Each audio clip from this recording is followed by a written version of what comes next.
விவேக் விவேக், நான் தீபக் சார்பா உன்கிட்ட மன்னிப்பு கேட்டுக்கிறேன். இல்ல ஷர்மி, இவன் இன்னைக்கு ஜெயிலுக்கு போறதை யாராலையும் தடுக்க முடியாது. அண்ட் ஃபைனலி அதுக்கப்புறம் நீ எனக்கு கிடைப்ப. தீபக், நீ என்ன பண்ற?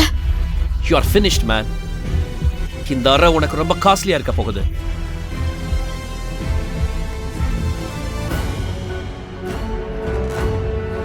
ஷர்மிளா கையில் ட்ரிங்க்ஸ் இருப்பதை பார்த்த தீபக் கோபத்துடன் விவேக்கை பார்த்தான்.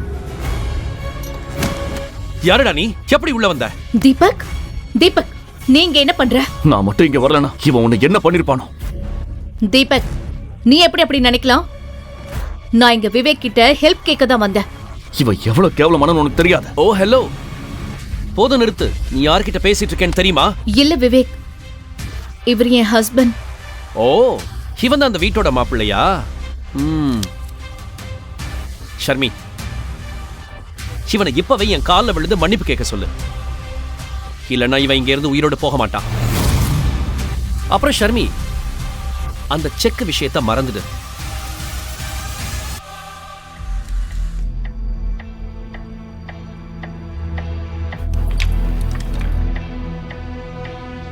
யூனோ, 3 வருஷத்துக்கு முன்னாடி ஒன்ன மாதிரியே ஒருத்தன் என் கேபினுக்குள்ள நுழைய பார்த்தான். அவன் பணத்தை அவங்க வீட்டில் இன்னும் தேடிக்கிட்டு இருக்காங்க.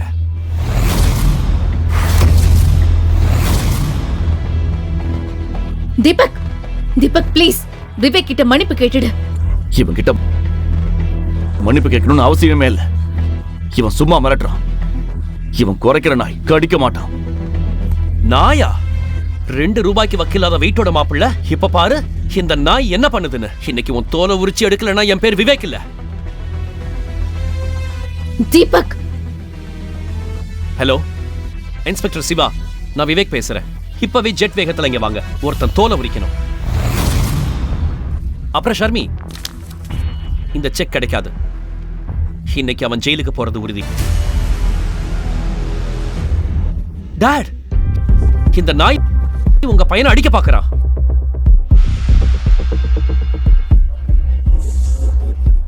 தன் அப்பா கைவிலங்குடன் இருப்பதை பார்த்து விவேக் அதிர்ந்து போனான்.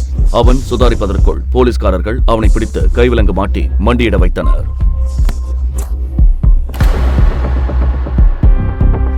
இன்ஸ்பெக்டர், உங்களுக்கு என்ன பைத்தியமா பிடிச்சிருக்கு? மிஸ்டர் விவேக், மக்களை ஏமாத்துனதுக்காகவும் நிறைய பொண்ணுங்க வாழ்க்கையை நாசமாக்குனதுக்காகவும் உன்னையும் உங்க அப்பாவையும் அரெஸ்ட் பண்றேன். டாடி, இவன் என்ன வளர்றான்? சேகரின் வாடிய முகம் நடந்ததை சொல்லாமல் சொன்னது. ஷர்மிளாக்கு ஒன்றும் புரியவில்லை.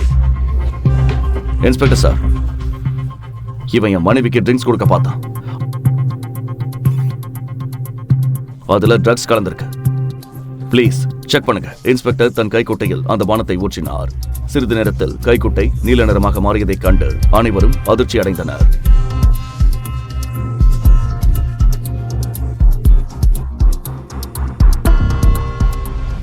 நீங்க சொன்னது சரிதான் மிஸ்டர் தீபக். இந்த ட்ரிங்க்ஸ்ல ட்ரையாசோலம் அப்படிங்கிற ட்ரக் இருக்கு. இது ரொம்ப ஆபத்தானது கான்ஸ்டபிள். இந்த ஆதாரத்தோட கேடுகட்ட அப்பனையும் மகனையும் கூட்டிட்டு போங்க. ஜெயில கழிதுனா இவங்க புத்தி தெளியும். நீங்க அப்படி செய்ய முடியாது. நான் கமிஷனர் கிட்ட பேசணும். ட்ரிங்க்ஸில் போதை மருந்து கலந்திருந்ததை கேட்டதும் ஷர்மிளா அதிர்ந்து போனாள். இன்று விவேக்கின் ஆட்டம் முடிவுக்கு வந்தது.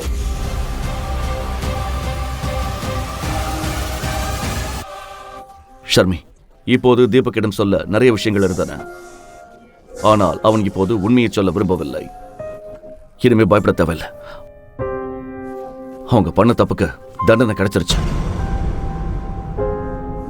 தீபக் தன் சட்டை பையிலிருந்து 30 லட்சத்துக்கான செக்கை எடுத்து ஷர்மிளாவிடம் நீட்டினான்.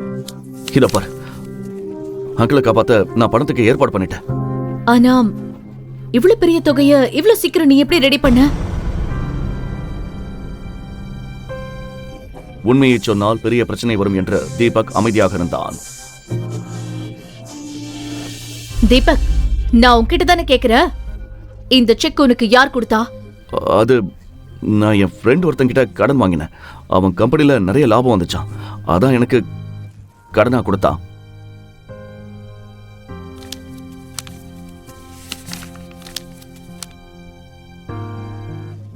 ஷர்மிளா ஆச்சரியத்துடன் அந்த செக்கை பார்த்து கொண்டிருந்தாள். இந்த பணத்தை நாம பொறுமையா திருப்பி தரலாம். அவனுக்கு ஒன்றும் அவசரம் இல்லை.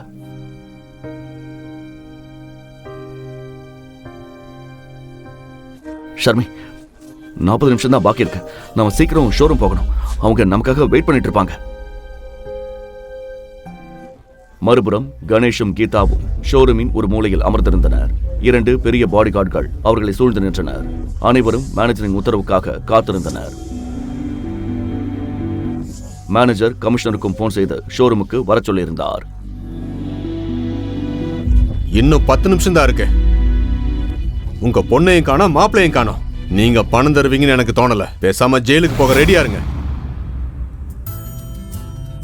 ஷர்மி, ஷர்மி, பணம் கிடைச்சதா? என் உயிரே போயிடுச்சு.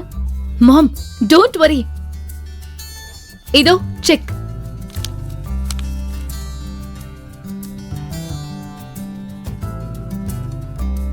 பாத்தியா, நான் தான் சொன்னேன்ல விவேக் கண்டிப்பா நமக்கு ஹெல்ப் பண்ணுவான்னு. அவன் ரொம்ப நல்ல பையன், தங்கமானவன். அவன் எங்க, உன் தீபக் எங்க? பாரு தீபக், இந்த செக்க பாத்தியா? இதெல்லாம் உன் தகுதிக்கு மீறின விஷயம். விவேக் என் பொண்ணோட ஃப்ரெண்ட்.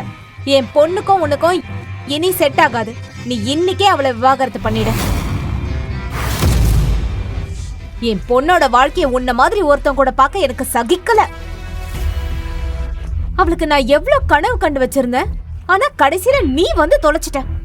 மாம், நீங்க நினைக்கிற மாதிரி எதுவும் இல்ல. ஆக்சுவலா நீ சும்மா இருமா, உனக்கு எது சரின்னு தெரியல. இவன் உன் கழுத்தை பிடிச்ச சனிய. இவனை ஏன் கழட்டி விட மாட்டேங்கிற? விவேக் பெயரை கேட்டதும் ஷர்மிளாக்கு அந்த ட்ரிங்க்ஸ் விஷயம் நினைவுக்கு வந்தது. மாம், இந்த பணத்தை தீபக் தான் கொடுத்தான், விவேக் தரல.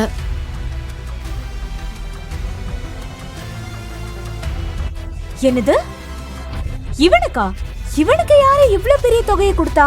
பிச்சைக்கார பையன். ஏய், அந்த ஃப்ரெண்டுக்கு கால் பண்ணு, இப்பவே கால் பண்ணு. தீபக் பதட்டத்துடன் சுற்றுமுற்றும் பார்த்தான்.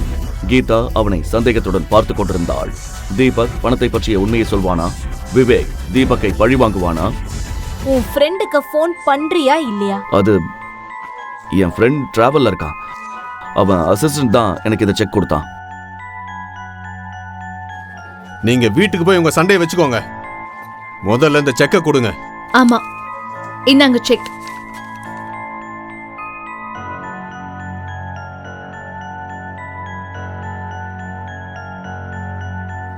மாம், நீங்க விவேக்க பத்தி என்ன நினைச்சிட்டு இருக்கீங்களோ அது உண்மை இல்ல. விவேக் பணத்துக்கு பதிலா என்கிட்ட தப்பா நடந்துக்க பார்த்தான்.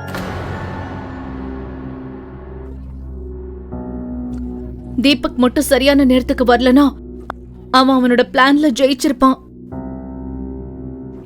கண்ணா, நீ நல்லா இருக்கல்ல? கீதாவுக்கு தன் காதுகளையே நம்ப முடியவில்லை. உனக்கு ஒன்றும் ஆகலையேம்மா? இல்ல டாட், ஐ அம் ஃபைன் நவ. இதுல யோசிக்க வேண்டிய விஷயம் என்னன்னா, இவன் எப்படி இவ்வளோ காசு கொண்டு வந்தான்? சரி, எனக்கு அதை பத்தி எல்லாம் கவலை இல்லை. வாழ்க்கையில முதல் முறையா இவன் ஏதோ உருப்படியா செஞ்சிருக்கான்.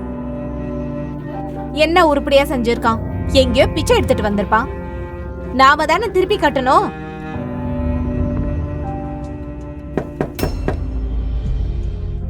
மாம், இதெல்லாம் வீட்ல போய் பேசலாமே, எல்லாரும் நம்மளே பாக்குறாங்க. மாலை நேரமாக இருந்தது. கீதா தீபக்கை திட்டுவதற்கான எந்த வாய்ப்பையும் தவறவிட விரும்பவில்லை. மாம்,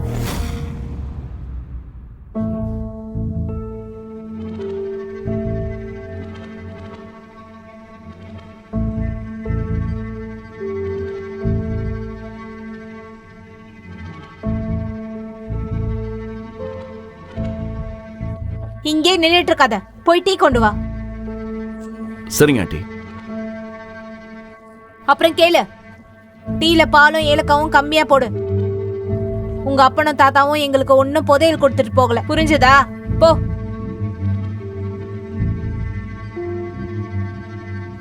இதை கேட்டு தீபக் மனதிற்குள் சிரித்துக் கொண்டான். ஏனெனில் ஷர்மிளாவின் தாத்தா சதாசிவம் தொழில் தொடங்க பணமே தீபக்கின் தாத்தா தான் கொடுத்திருந்தார். ஒரு காலத்தில் சதாசிவத்தின் முன்னோர்கள் சிதம்பரத்தைப் போல அரச குடும்பத்திற்கு வேலை செய்தவர்கள் தான். எதுக்கு பல்ல காட்டுற? நீ தான் எல்லா பாலாடையையும் தின்னுடுவேன்னு எனக்கு தெரியும். டீ நல்லா இல்லனா அந்த டீ கப்ல இருக்காது, உன் மேலதான் இருக்கும். புரிஞ்சுதா? சரி. Thank you Sharmi for the money you gave. ஆனா இத வச்சு என்ன பண்றது? இந்த கௌதம் இத எங்க இருந்து கொண்டு வந்தானோ அங்கேயே திருப்பி கொடுக்கணும். இப்போதைக்கு கழுத்துல இருக்க சுருக்கு கயிறு அவிழ்ந்ததா நினைச்சுக்கோ.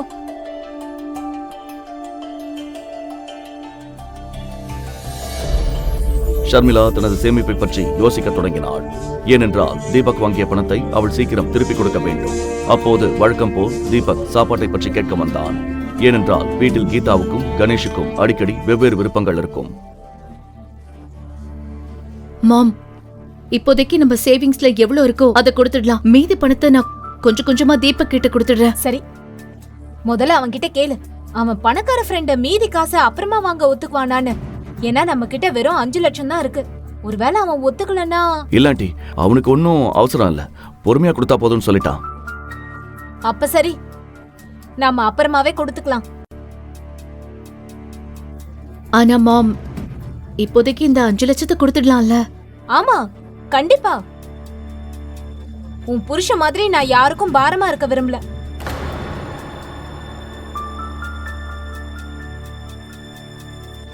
சரி தீபக், நீ பணத்தை திருப்பி கொடுக்கும்போது உன் ஃப்ரெண்டுக்கு என் சார்பா தேங்க்ஸ் சொல்லிடு.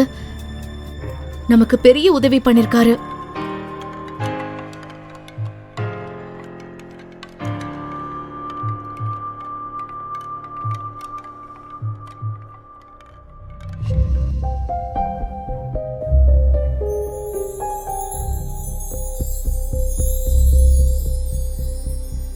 கடந்த 4 வருடங்களில் வீட்டு வேலை செய்வதிலும் சமைப்பதிலும் தீபக் கைத்தேர்ந்தவன் ஆகிவிட்டான்.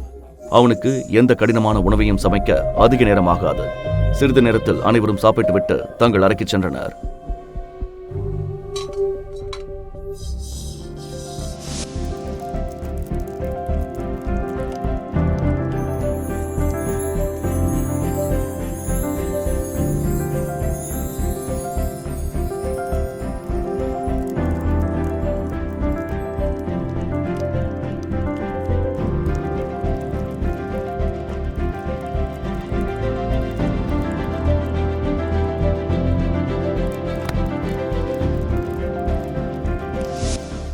ஆனால் தீபக்கின் வேலை முடியவில்லை. அவன் சமையல் அறையில் பாத்திரங்களை கழுவிக் கொண்டிருந்தான். தீபக் காலப்போக்கில் தன்னை எல்லாவற்றிலும் மாற்றிக்கொண்டிருந்தான். பாத்திரங்களை கழுவிக் கொண்டிருக்கும் போது திடீரென ஷர்மிளாவின் முகம் அவன் நினைவில் வந்தது. இன்று முதல் முறையாக ஷர்மிளாவின் கண்களில் தனக்கான மரியாதையை அவன் கண்டான். அவன் அதை நினைத்து சிரித்துக் கொண்டிருக்கும் போதே அவன் போன் அடித்தது. சாரி சார், டிஸ்டர்ப் பண்ணிட்டேனா? அப்பாயின்மெண்ட் லெட்டரில் உங்கள் சைன் வேணும் சார். நாளைக்கு எப்போ வரீங்க? நான் நாளைக்கு காலையில் ஆஃபீஸ் வந்துடுறேன். Okay sir. இவ்வளவு ராத்திரியில யார்கிட்ட போன்ல பேசிட்டு இருக்க? அது கிரெடிட் கார்டுக்காரங்க. எப்போ பார்த்தாலும் ஃபோன் பண்ணி டார்ச்சர் பண்ணுறாங்க. எனக்கும் கடுப்பாக இருக்கு.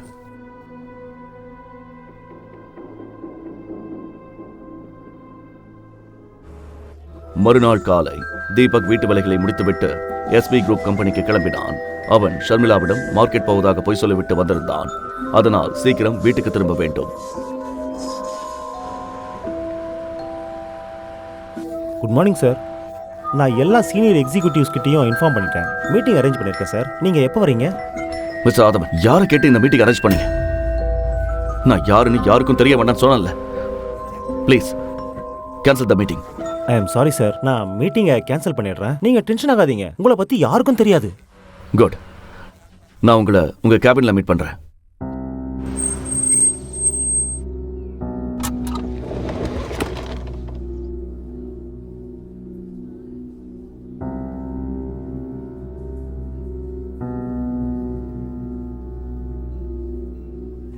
அட மாமா, நீங்க இங்க வழி மாறி வந்துட்டீங்களா? ஏன்னா லூசஸ்க்கு இந்த கம்பெனில இடம் கிடையாது. அவனுக்கு முன்னால் நின்று கொண்டிருந்த பெண் வேறு யாரும் அல்ல, ஷர்மிளாவின் கசின் கார்த்திகா தான். கார்த்திகாவுக்கு சிறு வயதிலிருந்தே ஷர்மிளாவை பிடிக்காது. அதற்கு பல காரணங்கள் இருந்தன. ஷர்மிளா சிறு வயதிலிருந்தே புத்திசாலி, பார்ப்பதற்கு மிகவும் அழகாக இருப்பாள். ஷர்மிளாவுக்கு தீபக் போன்ற ஒரு உதவாக்கரை கணவனாக கிடைத்ததில் கார்த்திகாவுக்கு தான் அதிக மகிழ்ச்சி. ஒரு நிமிஷம். இன்னும் சில தினங்களில் கார்த்திகாவின் திருமணம் நகரின் மிகப்பெரிய பணக்காரரான கேசவனின் ஒரே மகன் சித்தார்த்துடன் நடக்கவிருந்தது. கேசவனும் எஸ்வி குரூப்ஸுடன் சேர்ந்து பிசினஸ் செய்பவர்தான். எஸ்வி குரூப்ஸின் தயவால் தான் அவருக்கு சென்னையில் பெரிய செல்வாக்கு இருந்தது. இந்த செல்வாக்கையும் பெயரையும் பார்த்துதான் ஷர்மிளாவின் பாட்டி காயத்ரி தேவி தன் பேத்தி கார்த்திகாவுக்கு திருமணத்தை சித்தார்த்துடன் முடிவு செய்தார். தீபக் வழக்கம் போல் கார்த்திகாவின் கிண்டல்களை கேட்டு அமைதியாக நின்றார். சரி விடு, நீ என்னத்த சொல்ல போற? எங்கள மாதிரி ஆளுங்க முன்னாடி நிக்கிற தகுதி கூட இல்ல உனக்கு. வெல், நாங்க சேகர் அங்கிள பார்த்து எங்க இன்விடேஷன் கார்டு வைக்க வந்தோம். நீ வேணும்னா கல்யாணத்துக்கு வரலாம். உனக்கு நான் வெயிட்டர் வேலை ரிசர்வ் பண்ணி வைக்கிறேன். உங்க கல்யாணத்துல வெயிட்டரா இருக்கிற ஆசை எனக்கு கொஞ்சம் கூட இல்லை.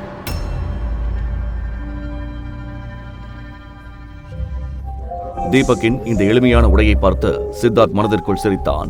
ஆனால் இந்த எளிய உடைக்கு பின்னால் எஸ்பி குரூப்ஸின் உரிமையாளரே நிற்கிறான் என்று அவனுக்கு தெரியாது. ஓ, அப்போ இவர்தான் அந்த வீட்டோட மாப்பிள்ளை கௌதமா? உன்னை பத்தி நிறைய கேள்விப்பட்டிருக்கேன்.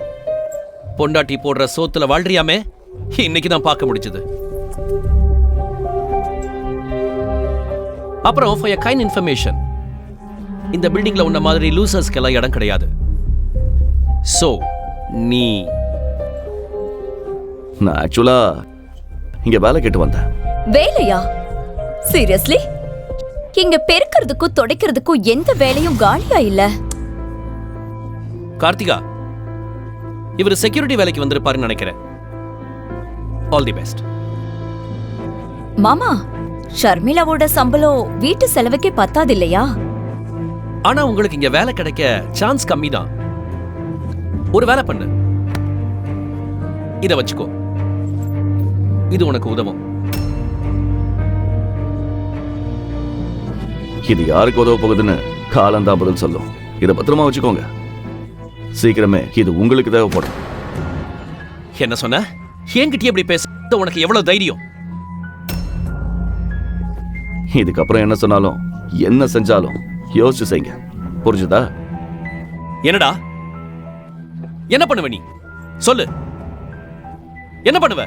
பேபி விடு. இந்த தெரு பொறுக்கி கிட்ட எதுக்கு பேசிட்டு இருக்க? நம்ம வந்த வேலைய முடிப்போம். இவனுக்கு தான் எந்த வேலை வெட்டியும் இல்லையே.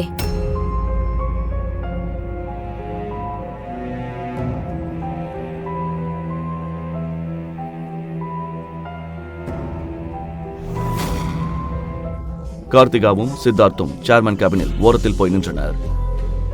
சித்தார்த்தின் மனதில் தீபக் சொன்ன வார்த்தைகளை ஓடிக்கொண்டிருந்தன. விடு பேபி, நீ இன்னும் அந்த வீட்டோட மாப்பிளைய பத்தியே யோசிச்சுட்டு இருக்கியா? கார்த்திகா, இவன் தப்பான ஆள்கிட்ட மோதிட்டான்.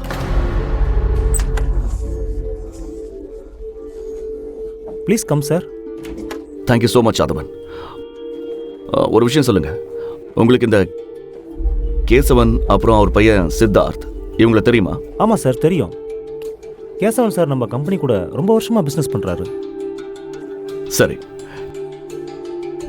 இன்னிலிருந்து கேசவன் கம்பெனி கூட எஸ்பி குரூப்ஸ் வேலை செய்யாது. அவங்க கூட போட இருந்த எல்லா டீலையும் கேன்சல் பண்ணிடுங்க. அப்புறம் மற்றவங்களை மதிக்க தெரியாதவங்க கூட நாம வேலை செய்ய மாட்டோம்னு அவங்களுக்கு தகவல் சொல்லிடுங்க. ஏன்னா பிசினஸ் அவங்க தகுதியை பார்த்து பண்றதில்ல, அவங்க குணத்தை பார்த்து பண்றது.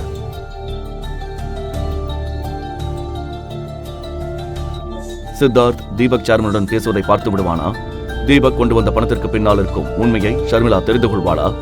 தீபக் சொன்னதை கேட்டதும் ஆதவன் உடனே கேசவனுக்கு கால் செய்தார்.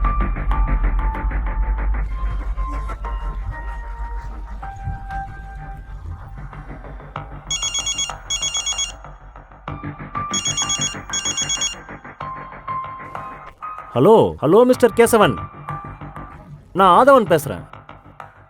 எஸ்வி குரூப்ஸோட புது chairman. Yes yes yes mister Radhavan. உங்களுக்கு ஒரு பேட் நியூஸ்.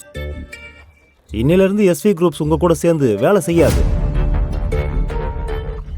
நமக்கு நடுவில் கையெழுத்தான எல்லா டீல்ஸையும் நான் இப்பவே கேன்சல் பண்றேன்.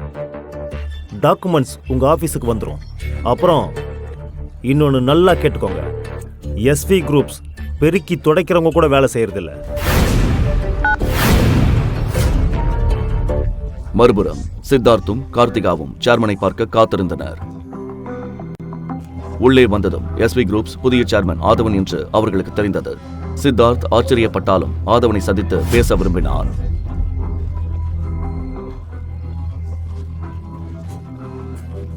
என்ன எவ்வளவு நேரம் வெயிட் பண்றது? சேர்மன் சாரை கூப்பிடுங்க. என் பேரு சித்தார்த். அவருக்கு என்ன பத்தி நல்லா தெரியும். Yes sir. ஆதவனிடம் பேசிய பிறகு ரிசப்ஷனிஸ்ட் செக்யூரிட்டிக்கு கால் செய்தார். ஹலோ செக்யூரிட்டி, சீக்கிரம் சேர்மன் சார் கேபினுக்கு முன்னாடி வாங்க. சேர்மன் என்ற வார்த்தையை கேட்டதும் செக்யூரிட்டி கார்டு துப்பாக்கியுடன் ஓடி வந்தார். சித்தார்த்தும் கார்த்திகாவும் என்ன நடக்கிறது என்று புரிந்து கொள்வதற்குள் துப்பாக்கி ஏந்திய காவலர் அவர்கள் முன் நின்றார். ஹலோ, உங்களுக்கு என்ன பைத்தியமா? ஏன் இப்படி பண்றீங்க? I'm sorry mister Siddharth. ஆனா உங்க கம்பெனி கூட இருந்த எல்லா டீலையும் எஸ்வி குரூப்ஸ் கேன்சல் பண்ணிடுச்சு. அப்புறம் பெருக்கி துடைக்கிறவங்க கூட வேலை செய்ய முடியாதுன்னு சேர்மன் சார் சொல்லிட்டாரு. என்ன உளறிட்டு இருக்கீங்க? நான் ஆக்சுவலா இங்க வேலை கேட்டு வந்தேன். சீரியஸ்லி? இங்க பெருக்கிறதுக்கும் துடைக்கிறதுக்கும் எந்த வேலையும் காலியா இல்ல என்று எஸ்வி குரூப் நிறுவனம் அவர்களது ஒப்பந்தங்கள் அனைத்தையும் ரத்து செய்தார். அவர்கள் ஒரே இரவில் நடுத்தருவிற்கு வந்து விடுவார்கள். திடீர்னு எப்படி நீங்க இப்படி முடிவெடுக்கலாம்? எங்க அவரு? நான் அவரை பார்க்கணும். செக்யூரிட்டி, சீக்கிரமா உங்களை வெளியில அனுப்புங்க. காவலர் சித்தார்த்தின் கையை முறுக்கி அவனை கீழே உட்கார வைத்தார். சித்தார்த் வலியால் துடித்தான். விடுங்க. இதை பார்த்ததும் கார்த்திகா உடனடியாக அவனை காப்பாற்ற வந்தார். ப்ளீஸ் ப்ளீஸ், நீங்க அப்படி செய்யாதீங்க. நாங்க போயிடுறோம். கார்த்திகா அழுவதை பார்த்ததும் காவலர் சித்தார்த்தின் கையை விட்டார். அப்போது அவனுக்கு கேசவனிடமிருந்து போன் வந்தது.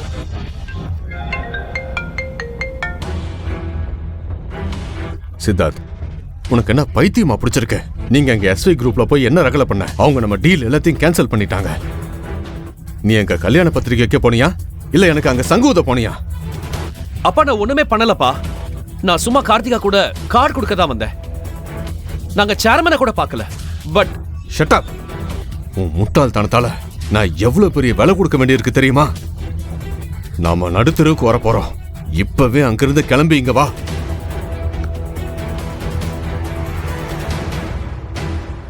வாங்க சார், வெளியில போலாம்.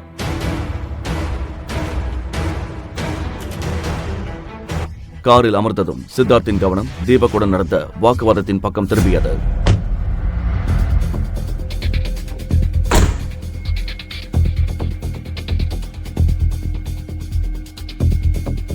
கார்த்திகா, எனக்கு என்னமோ இது எல்லாம் அந்த தீபக்கோட வேலையா இருக்கும்னு தோணுது. என்ன?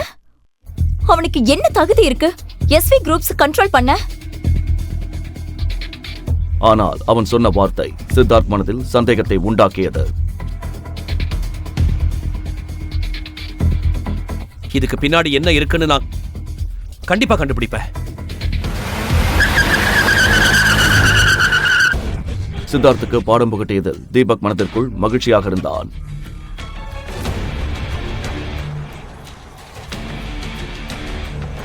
அடுத்த கணமே எல்லா டாக்குமெண்டிலும் கையெழுத்திட்டு விட்டு வீட்டுக்கு கிளம்பினான்.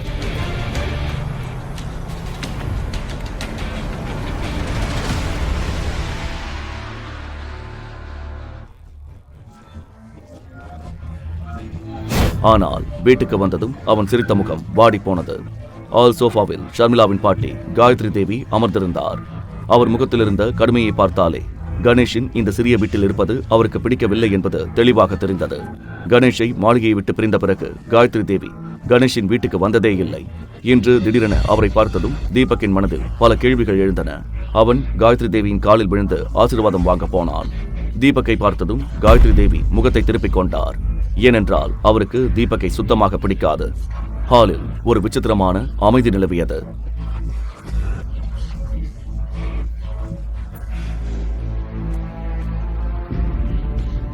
அத்தை, டீ சாப்பிடுங்க. காயத்ரி தேவி அந்த கப்பை தொடாமலேயே முகர்ந்து பார்த்தார். இவ்ளோ தண்ணியா இருக்கு டீ? பால் ஆட முழுசையும் நீயே முழுங்கிடுவ போல. அதான் டீ தண்ணியாவும் நீ குண்டாவும் ஆயிட்டு இருக்க. தூக்கி குப்பையில போடு இத. கீதா எப்படி தீபக்கை திட்டுவதற்கு ஒரு வாய்ப்பை கூட விடமாட்டாளோ அதேபோல் காயத்ரி தேவியும் கீதாவை கேவலப்படுத்துவதை வழக்கமாக வைத்திருந்தார். எல்லாரும் கேளுங்க, நான் இங்க கார்த்திகாவோட கல்யாண பத்திரிக்கை வைக்க வந்தேன். ஆக்சுவலா நீங்க இந்த கல்யாணத்துக்கு வரணும்னு எனக்கு ஆசையே இல்ல. ஆனா பார்ட்டிக்கு வர மத்தவங்க தேவையில்லாத பிரச்சனைய உண்டு பண்ணிடக் கூடாதுன்னு தான் கூப்பிடுறேன். ஏன்னா நீங்க தான் நம்ம குடும்பமானத்தை சமூகத்துல ரொம்ப நல்லா வாங்கி வச்சிருக்கீங்களே. இதை சொல்லும்போது காயத்ரி தேவி கோபத்துடன் ஷர்மிளா மற்றும் தீபக்கை பார்த்தார். அவர் கண்களில் நெருப்பு தெரிந்தது. அதனால கல்யாணத்துக்கு வாங்க, ஆனா வெறும் கையோட வராதீங்க. நல்ல காஸ்ட்லியான கிஃப்டா எடுத்துட்டு வாங்க. கணேஷோட தம்பி சுந்தர் கார்த்திகாவுக்கு 35 லட்சம் ரூபாய் கார் பரிசா தர்றான்.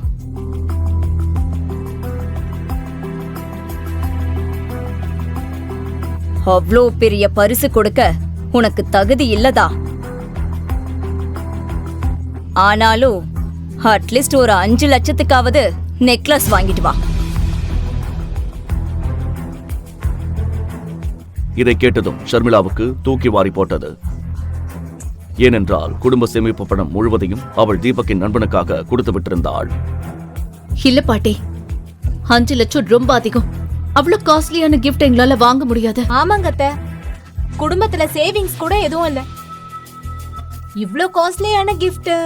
நீ உன் கிட்னிய விப்பியோ இல்ல வீட்டை விப்பியோ, எனக்கு அத பத்தியெல்லாம் கவலை இல்ல. ஆனா கிஃப்ட் 5 லட்சத்துக்கு குறையாம இருக்கணும். காயத்ரி தேவியின் கராரான குரலை கேட்டு அனைவரும் ஒருவர் முகத்தை ஒருவர் பார்த்து கொண்டனர். சொல்லிவிட்டு காயத்ரி தேவி கோபமாக வீட்டை விட்டு வெளியேறினார்.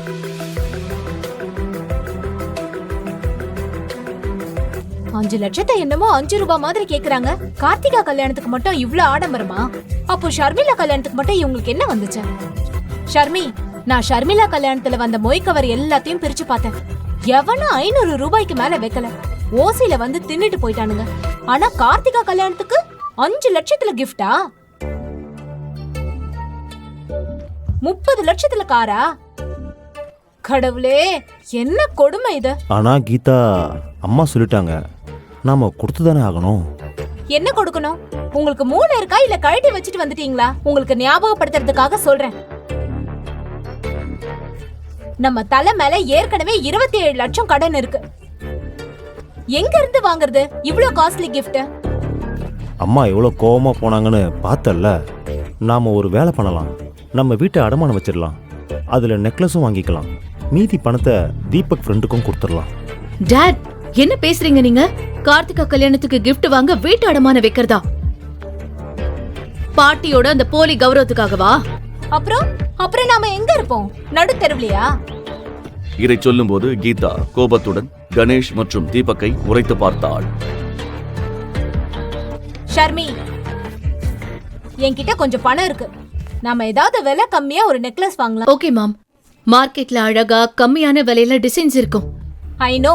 தீபக், கார் எடு போலாம்.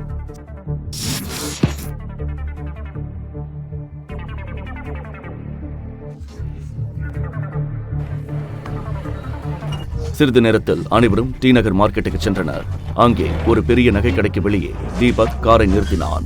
இது டி நகரில் மிகவும் பிரபலமான நகைக்கடை.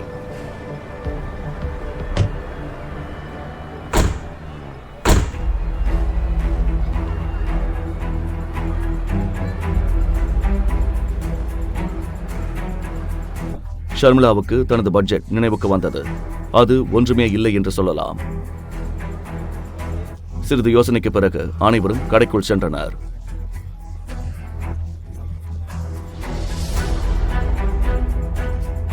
ஏய் தம்பி, சீக்கிரம் வேலையை பாரு, கஸ்டமர் வர நேரமாச்சு.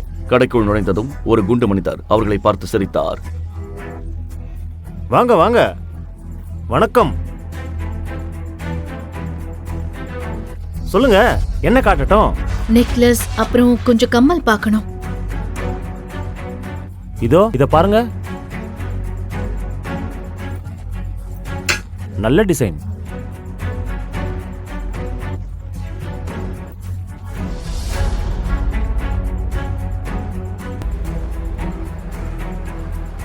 ஷர்மிளா ஒவ்வொரு நெக்லஸையும் பார்க்கும் போதும் அதன் விலையைத்தான் முதலில் பார்த்தாள்.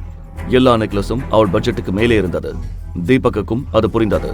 நிறைய நகைகளை எடுத்து போட்ட பிறகும் ஷர்மிளா எதையும் தேர்ந்தெடுக்கவில்லை. இதை பார்த்த கடை உரிமையாளருக்கு சந்தேகம் வந்தது.